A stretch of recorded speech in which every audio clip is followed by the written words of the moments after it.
कोशिकांगों की संरचना एवं कार्य भाग 5 structure and functions of cell organelles part 5 हरित लवक क्लोरोप्लास्ट क्या है?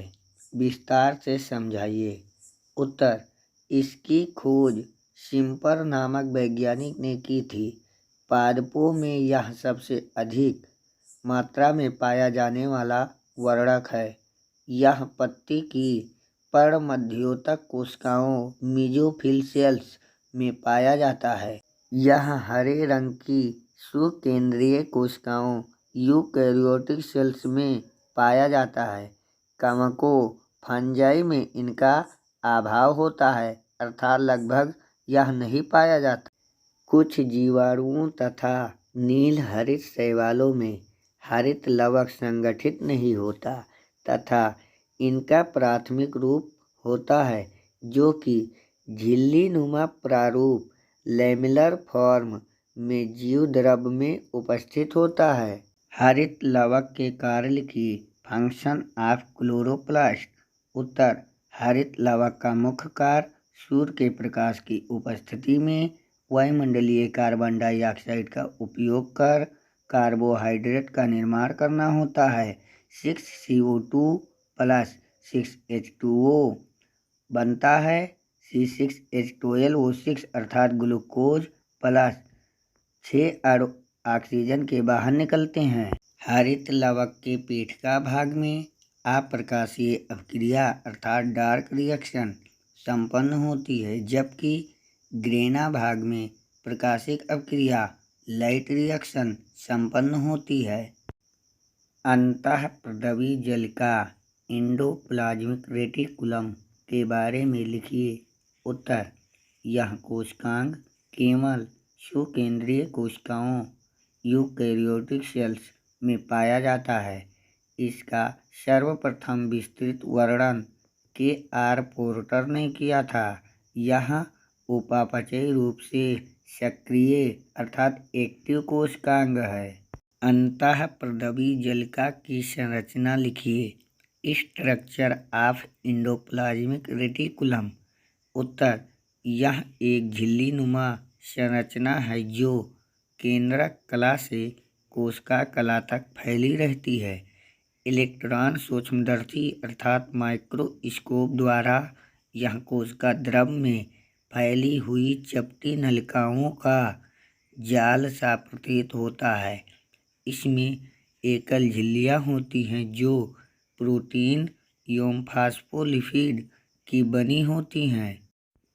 अंतःप्रद्रवी जलिका की संरचना। अंतःप्रद्रवी जलिका किन किन अवयवों की बनी होती है? Components of endoplasmic reticulum. Uttar, cisternae. यह लंबी चपटित अशाखित समांतर पटलिकाएँ हैं जिनका व्यास लगभग 30 से 50 माइक्रोमीटर तक हो सकता है। दूसरा, पुटिकाएँ वेसिकल्स। यह कोशिका द्रव में बिखरी हुई पाई जाती हैं तथा इनका आकार गोल या अंडाकार होता है, जिनका व्यास 25 से 500 माइक्रोमीटर तक हो सकता है। तीसरी है नलिकाएँ ट्यूबुल्स। ये नलिकाकार संरचनाएँ होती हैं जो अधिकतर शाखित रूप में पाई जाती हैं। इनका व्यास 50 से 100 माइक्रोमीटर तक हो सकता है। अंतःप्रद्रवी जलिका के विभिन्न अवयव का चित्र। अंतःप्रद्रवी जलिका कितनी प्रकार की होती है? उत्तर, अंतःप्रद्रवी जलिका 2 प्रकार की होती है जो कि एक ही कोशिका या अलग अलग कोशिकाओं में पाई जाती है।